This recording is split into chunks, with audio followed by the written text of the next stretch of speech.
terkait dengan hari ini mulai penayangan atau pemaparan terkait dengan hasil pendataan tenaga non ASN di Kabupaten Bualemo.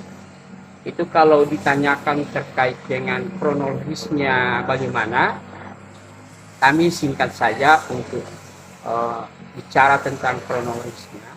Sebenarnya dari tahun 2005 itu kan waktu itu ada pendataan tenaga non ASN. Waktu itu memang beda dengan pendataan yang sekarang ini.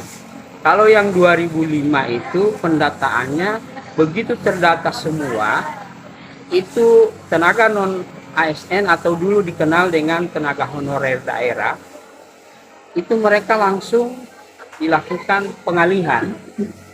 Namun untuk tahun ini atau yang sesuai surat Kementerian PAN-RB, itu pendataan saat ini dimaksudkan agar pemerintah atau pemerintah daerah memiliki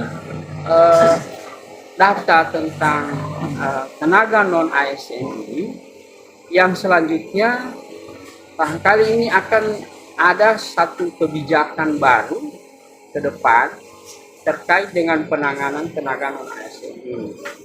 Sehingganya berdasarkan surat edaran itu dimulai pendataan untuk tenaga honorer ini itu dilakukan mulai tanggal 1 September sampai dengan tanggal 30 September.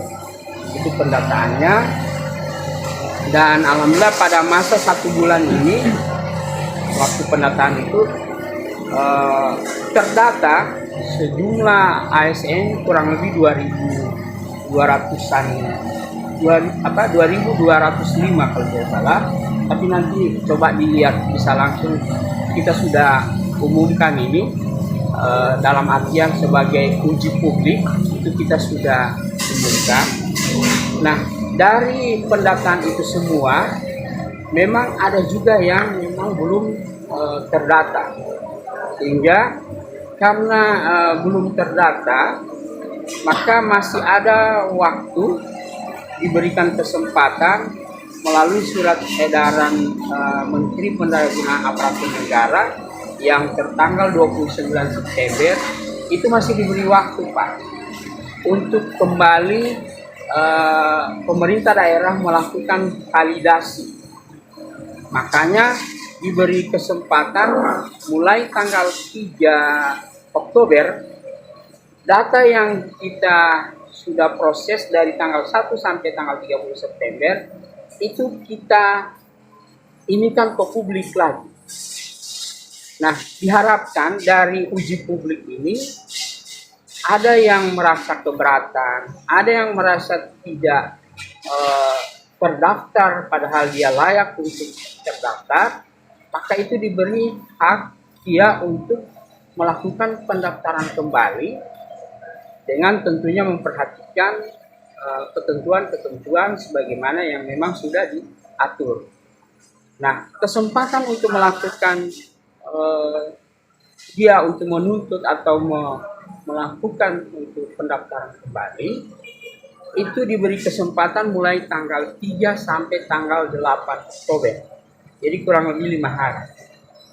Nah, pada kesempatan itu setiap gugatan atau setiap keberatan yang masuk itu segera diproses oleh BKD, yang akhirnya setelah melewati tanggal 8 Oktober itu langsung semua keberatan maupun tanggapan ataupun ada yang mereka tuntut atau ada yang belum terdaftar yang harusnya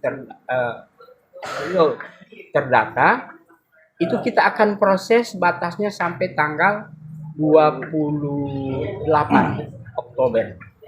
Nah, pada proses itu sampai tanggal 28 Oktober itu sesuai surat edaran terbaru dari Menteri PAN-RB.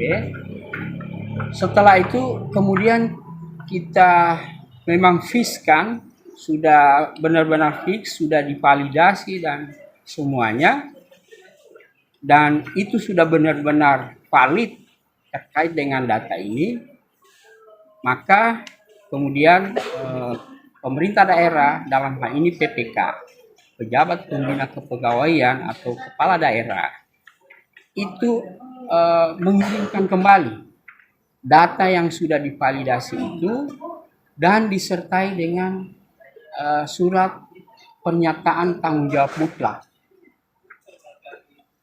Dengan demikian, dengan disertai dengan surat pertanggungjawaban mutlak itulah, maka ketika data yang katanya sudah divalidasi, sudah fix, tidak ada masalah lagi, dan kita sudah kirimkan, yang sudah tertanda tangan oleh Bupati selaku PPK, itu kembali di pusat akan dilakukan lagi validasi.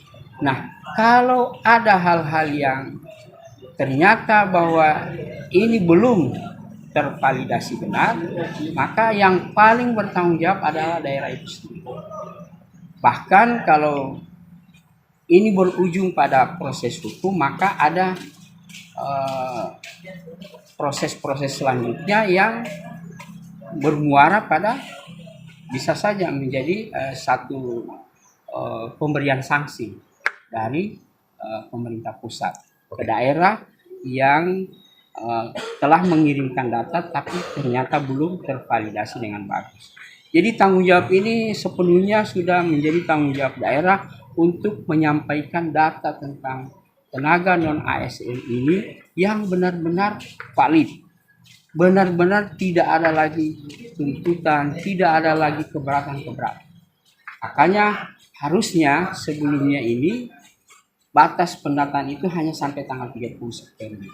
Tapi ini diperpanjang 1 bulan lagi untuk melakukan validasi dan diuji publik. Kemudian setelah dikirim kembali itu disertakan dengan pernyataan tanggung jawab tadi. Itu yang saya ceritakan mengenai validasi.